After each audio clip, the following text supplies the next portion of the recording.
চশমা পরে রাখতো। মামা আমার চোখে সমস্যা হয়েছে, এই জন্য মা চশমা পরেছি মা।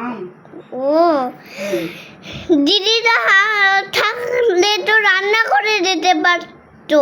তুমি অসুস্থ। দিদিরা যে বেড়াতে গেল ঈদে, এই জন্য যে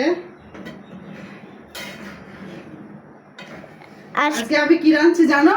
আমি বলি আজকে তোমার প্রিয় রান্না, হ্যাঁ খাবার ছুটি। হ্যাঁ এই দেখো ছুটির ডাটা দিয়ে ডাল, এটা কিন্তু আমার মাম্মামের প্রিয় খাবার। আর এদিকে রান্না করব আজকে মামারা আমার দিদি কি নিয়ে আসবে জানে? হ্যাঁ। ও ছোট্ট একটা বাটি আইসক্রিম, আইসক্রিম। হ্যাঁ আর করলা ভাজি করব আজকে।